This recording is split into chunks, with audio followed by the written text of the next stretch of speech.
Hello there, thanks for joining me this Thursday. I'm Muhammad Ahmad Hamdan and these are tonight's headlines. Minister gets calf carcass along with death threat. PT-PTN under fire over move to implement scheduled salary deduction. And Huawei finance chief arrested in Canada.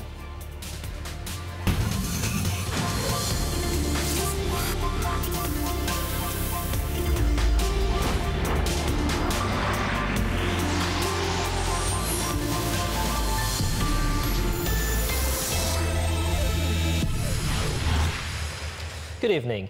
Employers have no right to directly deduct their employees' salary for the purpose of making National Higher Education Fund Corporation PT-PTN loan repayments. Human Resources Minister M. Kulasegaran said there was no law to allow this without prior approval, adding that the scheduled salary deduction (PGB) could only be done if an amendment was made to the existing PT-PTN Act to factor it in. Speaking to the media after attending a forum on employment law in Pulau Pinang today, the minister said that if there is an amendment to the PT-PTN Act, the Human Resources Ministry will abide by it. I said the president of MTUC, Dato' Halim, already said yesterday, under the law, you cannot do any deduction other than authorized by the Act. Yeah, that's right. All right? There is no Act to authorize PT-PN. So what they have to do, amend the PT-PN Akta and kata bahawa mulai sekarang apa-apa yang tertunggak, wang itu boleh dipotong dari mana-mana pihak yang dibenarkan oleh menteri tersebut. If they says that, then you can. Elaborating on borrowers lamenting that the PGB would be burdensome to them, Kulasegaran said all quarters must play their role at a time when the country's finances was at a critical level.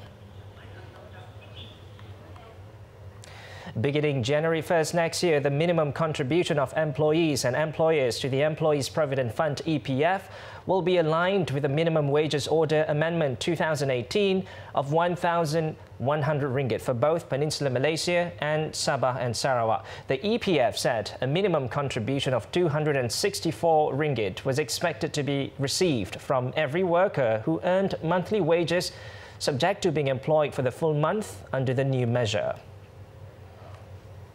In a statement, the EPF said different minimum contributions may apply to members who are salaried on a weekly, daily or hourly basis. Its Chief Executive Officer Tunku Alizakri Alia said notices have been sent to all registered employers on this matter and that it would work closely with employers to ensure the smooth implementation of the policy. Alignment of the minimum wage should help EPF members achieve sufficient savings for their retirement and help strengthen their future financial resilience. He also said to date, 1.64 million or 23% of the 7.11 million active EPF members contributed less than the current minimum wage of 1,000 ringgit. Statistics from the EPF also showed that 64% of members who reach the age of 54 have savings below 50,000 ringgit. Tunku Alizakri added low wages, particularly among low-income earners, was one of the primary reasons why many Malaysian workers retired with insufficient funds. He also stated that following the proven success of EPF's retirement advisory services for members, the fund will be providing free retirement advisory services for employers. For more information, members can contact the EPF Contact Management Centre at 0389226000 or go to the EPF website at www.kwsp.gov.my or visit any of the 67 EPF branches nationwide.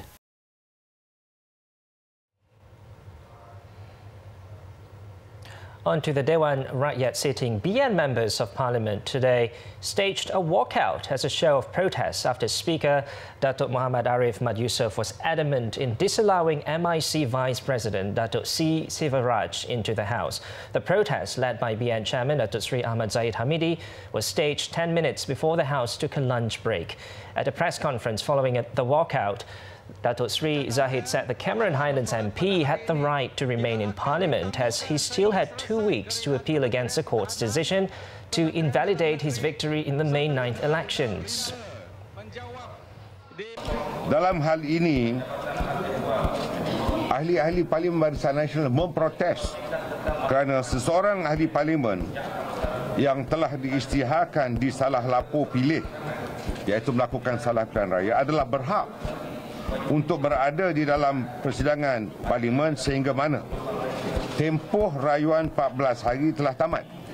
Setelah mendengar perbahasan, he said this was based on Section 36A of the Election Offences Act, where there can only be a final say by the courts if there is no appeal within 14 days of the judgment. Yesterday, Datuk Muhammad Arif had asked Datuk Sivaraj to leave the Dewan Rakyat following a recent court ruling that nullifies the latter's electoral win in the Cameron Highlands constituency due to bribery.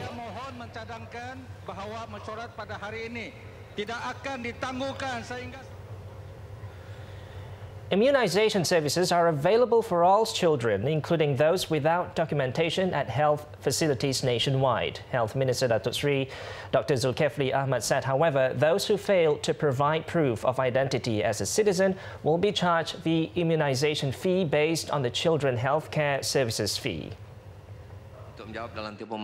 During Minister's question time at Dewan Rakyat today, Datuk Sri Dr. Zulkifli said fees that are chargeable on children with no documentation are RM40 for registration, consultation and medication for 5 days supply and an additional RM40 for immunization. He said this vaccination service is available at all Health Ministry's health facilities except at the community clinics. He added the service charge, however, will not apply during healthcare outreach activities at immigration detentions or activities to control disease outbreaks. Saya amat sukar untuk menyatakan di sini bahawa dari segi kad pemegang UNHCR itu, Malaysia adalah antara yang belum lagi meratifikasi dan mengiktiraf mereka sebagai refugee. Jadi ini dia dalam keadaan yang agak kekok kita kerana dikekang dengan status dan situasi seperti itu kerana mereka adalah parti dari sudut status mereka. Jadi pemegang dengan kata lain mereka terpaksa juga dikenakan charge. Cumanya dari sudut ini Datuk yang dipertua, kita punya ihsan belas untuk memberikan diskaun sebanyak 50%. He said the ministry welcomed any parties including international bodies and corporate organizations to facilitate the government in terms of funding in order to expand the immunization coverage.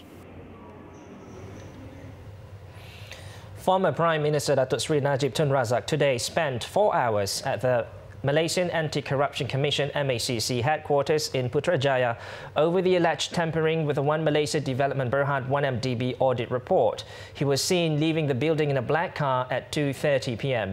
He was summoned for questioning by the anti-graft officials following Auditor General Tan Sri Madinah Muhammad's statement last month that amendments were made to the audit report on orders from Datuk Sri Najib and his former Principal Private Secretary Tan Sri Shukri Saleh, among others. The MACC said it had opened an investigation into the claim and would call up several witnesses to assist in the probe. Yesterday, both former Auditor General Tan Sri Amrin Buang and former MACC Chief Tan Sri Zulkifli Ahmad were called in for questioning over the report. In Perak, a convenience store former manager pleaded not guilty to 40 charges of criminal breach of trust, CBT, involving more than 68,000 ringgit in May and July last year. The accused, 25-year-old Wan Fatihah Nazrin, who was attached to the store's Persiaran Kuala Kangsar branch, was hauled to the Ipoh Magistrates Court today. She was alleged to have used the company's identification code to purchase personal items online at the store in Ipoh.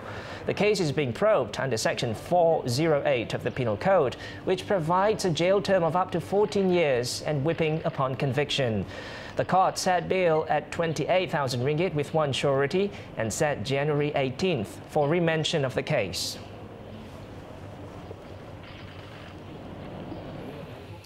Meanwhile, Perak police have crippled a drug processing syndicate after they uncovered a mini laboratory and seized narcotics worth 35 million ringgit.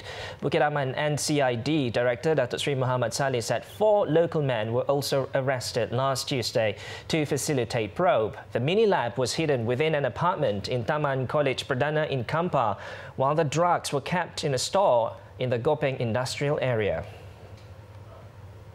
Syndicate ini juga menjalankan aktiviti pembersihan dadah sendiri. Ya, sebagai kita tengok tadi 2 tempat yang kita serbu, satu di store kita dapat syabu, satu di Pasir Puri kita dapat heroin, syabu dan juga beberapa peralatan untuk memproses dadah. So kita percaya ini juga merupakan satu mini lab lah. Police also confiscated 3 vehicles and jewellery worth 320,000 ringgit. The suspects, aged between 26 and 39, were remanded until December 11th to facilitate investigations under the Dangerous Drugs Act.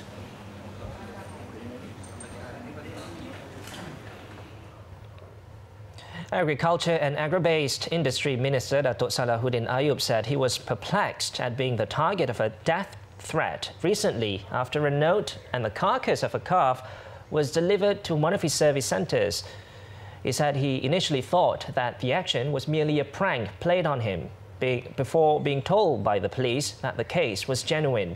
The minister said he wanted to know what's the suspect's actual motive. Semalam saya didatangi oleh pegawai penyiasat daripada IPD Muar ke pejabat saya di Putrajaya untuk saya diambil keterangan.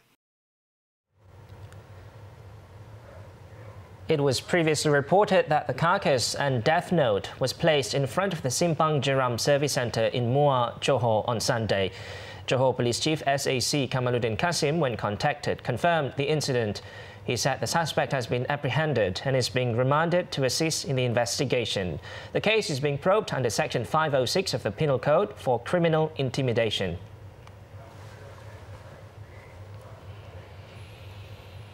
Coming up, a couple of youths get the wrong idea about finger food. Details next.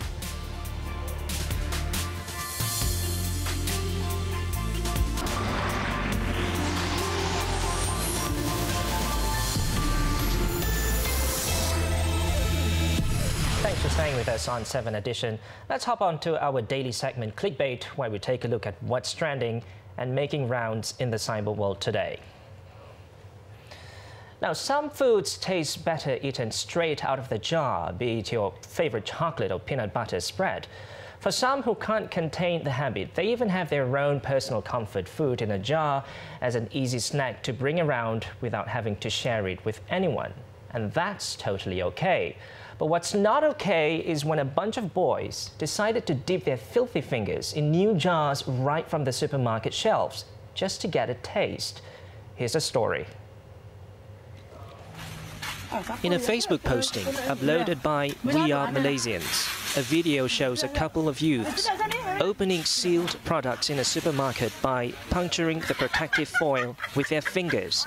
They then proceeded to dip their fingers in to have a taste before putting the jars back on the shelf. One of the boys can be heard saying, "Not bad," and "This is delicious" after a taste, while the second boy made a disgusted face after tasting another spread. The 16-second long video, which has garnered over 62,000 views and nearly 2,000 shares, ends with all 3 boys laughing. And, of course, such heinous act received backlash from netizens. Some questioned why the video was even recorded, and others criticized the lack of manners and respect the boys have towards other people. It's not yet known who the boys are and where it occurred, but the description of the Facebook video reads Johor/Singapore.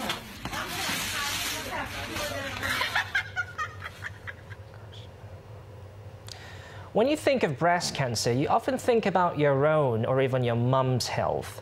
You don't automatically think that it can affect children. But that's the thing about cancer, it doesn't take age into consideration. Recently, a 3-year-old girl in Shandong, China became what is possibly Asia's youngest breast cancer survivor. Yan Yan was diagnosed with breast cancer in March this year when her mother found red, sticky substances on her top. During a checkup at the Jiangsu People's Hospital, doctors found a mass in the girl's left breast, as well as a swollen lymph node in her armpit. A biopsy of the mass found that the toddler was suffering from secretory breast carcinoma, a rare and slow-growing cancer that was first discovered in children. After a series of careful consultation with Harvard Medical School experts, doctors decided to remove the lump and preserve the mammary glands. The surgery came as a success, and Yan Yan is set to make a full recovery. Now, for all our viewers, a gentle reminder, anyone of any age can be afflicted with breast cancer. And though it's rare among children, it is not impossible. It's always good to keep track of any irregularities of your body, even if it's small. And now updated as of 7 p.m, here are the top trending topics and searches on the internet today.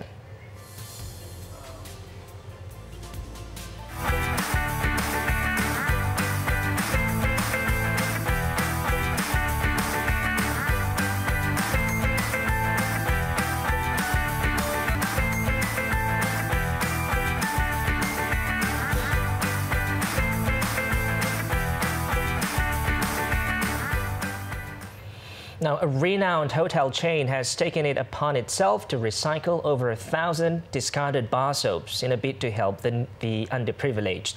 The initiative by Sunway Hotels and Resorts is not only to give back to society, but also to promote such recycling efforts in the hospitality industry.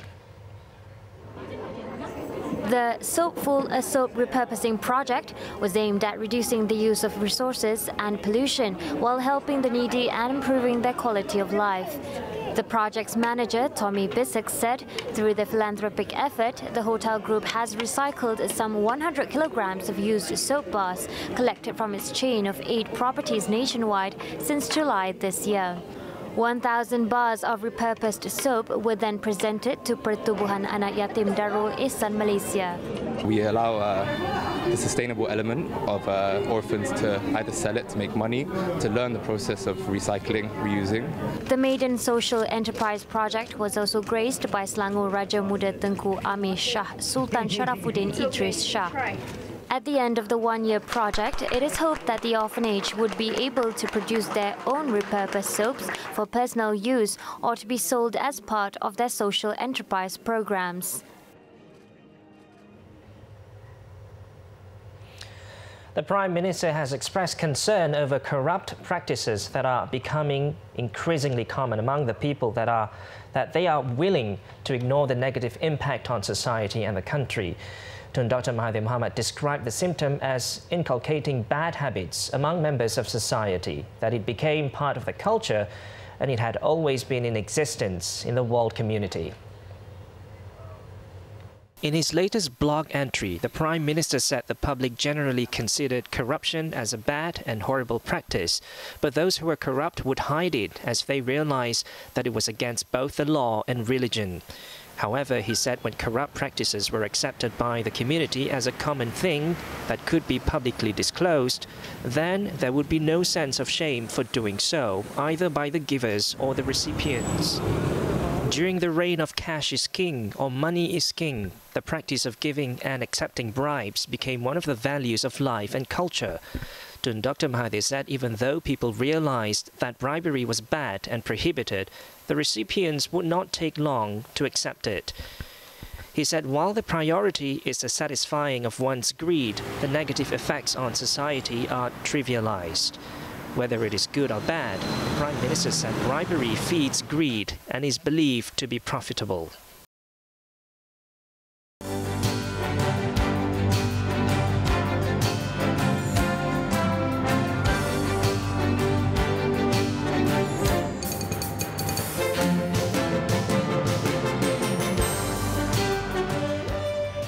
Up next, gas leak explosion kills 3 in the Caribbean. Stay with us.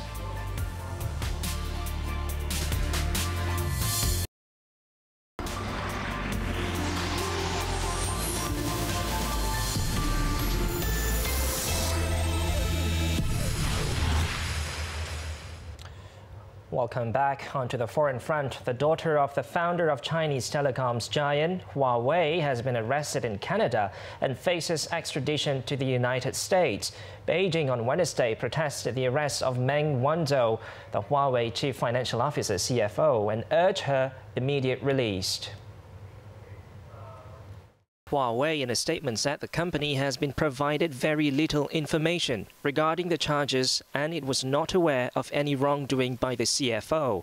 Details of the arrest have not been released, but the US has been investigating Huawei over possible violation of sanctions against Iran. The news sent shares of technology companies and hardware suppliers tumbling. Huawei is one of the world's largest makers of handsets and telecommunications network equipment. U.S. lawmakers have repeatedly accused the company of being a threat to U.S. national security, arguing that its technology could be used for spying by the Chinese government. The arrest coincides with moves to restrict the use of Huawei technology in Western countries. The US, Australia and New Zealand have blocked the use of the Chinese firm's equipment in infrastructure for new, faster 5G mobile networks. It also comes at a sensitive time for US-China relations, as the nations are engaged in a trade war that has seen both impose duties of billions of dollars on one another's goods. A suicide bomber killed at least 2 people and wounded many more outside police headquarters in the port city of Chabahar, Iran on Thursday. Many nearby shop owners and civilian passers-by, including women and children, were severely wounded. Local officials reported that explosive-laden vehicle targeted the police post, with the attacker setting off the bomb as soon as he stopped outside the police headquarters. The impact of the explosion was powerful that it broke the glass of many buildings close by. So far, there are no immediate claims of responsibility for the attack. Chabahar lies in Sistan-Baluchistan province, which has long been a flashpoint with Pakistan-based Baluchi separatists and Sunni Muslim extremists carrying out cross-border attacks targeting the Shiite authorities.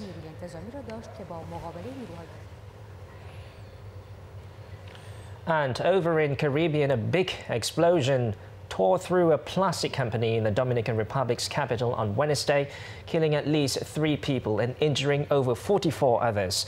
Among the injured were 13 children at a school just opposite the building. Authorities are still searching through the rubble for more bodies and survivors who remain unaccounted for. The incident occurred when a boiler exploded following a gas leak at the company, sending plumes of smokes into the sky. The plant, located in the Villas Agricolas neighborhood, was significantly damaged by the explosion. The number of people who were inside the building at the time of the blast is still unknown, rendering it difficult to identify the victims. Apart from the injured children, authorities have confirmed that the injured included 3 adults who were in critical condition with 2nd and 3rd degree burns. They were being treated at several hospitals in the capital, prompting some facilities to postpone elective surgeries to handle the influx. Indonesian security forces have retrieved the bodies of 16 people in the aftermath of a massacre by suspected separatist rebels in Papua province on Thursday. The confirmed deaths, believed to be of construction workers, mark the deadliest bout of violence in years to hit a region wrecked by a low-level independence insurgency. The bodies will be evacuated to the town of Timika from the remote district of Nduga, a mountainous region where the attack happened on Sunday. Another 15 people, including 7 employees of the contractor, have also been evacuated. The military warned that it was not yet clear whether all the dead worked for a state-owned contractor that has been building bridges and roads as part of efforts to boost infrastructure in Papua. Police and military teams sent to the areas have come under rebel gunfire, with 1 soldier killed and 2 wounded since Monday.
Now back to more local news. AmBank Group has kicked off Season 2 of its AmBank BizRace Business Challenge, aimed at helping small and medium enterprises SMEs upscale and sustain their momentum, as well as explore the digital economy. Its Business Banking Managing Director Christopher Yap said the competition is designed to enable SMEs to expand further through executive learning experiences and media exposure. Yeah, the thing is that what we are seeing in the SME market is adoption of digitalization is actually quite low. In fact, we're seeing it a lot in the day-to-day dealing with our customers that when we want to introduce digitalization to save costs, we often find a bit reluctance by the businesses. So we are going to work with the Chamber of Commerce of Malaysia particularly, and we will go through with them a nationwide tour on how do we introduce digital to them. He also said the Business Challenge is open to SMEs with more than 1 year in business and annual turnover of less than 100 million ringgit. Participating SME winners in their respective stages of the competition will also stand a chance to go on a China learning field trip worth 340,000 ringgit and a UK-based executive development program worth 265,000 ringgit. The top 100 applicants will be selected based on their plans for scalability and growth and are invited to attend a series of pitching sessions with an experienced panel of judges. Interested business owners may register to participate from November 10th until December 24th this year. Malaysia's economy is on the right track, backed by its 3-year consolidation program. In revealing this, the Finance Minister said this is reflected through the historic figures in the country's exports and trade surplus for October. Lim Guan Eng also pointed out that the exports of primary commodities such as palm oil and natural rubber bounced back in October compared to the previous month, despite being severely hit by falling prices and demand. In a statement, the Finance Minister said the resurgent growth in exports in October to a record high of 96.4 billion ringgit and a record trade surplus of 16.3 billion ringgit indicates that Malaysia is on the right track towards the new Pakatan Harapan federal government's 3-year fiscal consolidation plan to put Malaysia's dynamic economy back on track. The increase was mainly due to a rise in exports to China, Hong Kong, Singapore, Taiwan and Australia. In addition, trade surplus also rose by 6.3 billion ringgit from the same period last year, an increase of a whopping 63.1%. Despite that, Lim cautioned that global trade is still fragile, despite a truce over the so-called trade war between the US and China. This comes as Malaysia's approved foreign direct investment FDI between May and September this year was recently announced. This comes as Malaysia's approved foreign direct investment FDI between May and September this year was recently announced at 35 billion ringgit compared to 7.3 billion ringgit in the same period last year. The figure was a 379% jump, which, according to the Finance Minister, demonstrated foreign investors' confidence in the country under the leadership of Tun Dr. Mahathir Mohamad. Lim also touted a piece by business news outfit Bloomberg last month, placing Malaysia at the top of its list of 20 emerging economies in the world. Bloomberg had cited Malaysia's current account surplus, relatively stable economic growth outlook and low inflation for its ranking. Malaysia topped the list, followed by Russia, China, the Philippines and Colombia. And now, as Christmas draws near, architects in the UK came up with a creative idea to build an edible gingerbread city of the future at London's V&A Museum. More than 60 structures have been baked, and the city features a cable car made of licorice, cycle lanes and a pedestrian route made entirely of sugar, as well as a modern homeless shelter made of gingerbread. The stunning masterpiece wraps up 7th edition. I'm Muhammad Ahmad Hamdan. Thanks for watching and good night.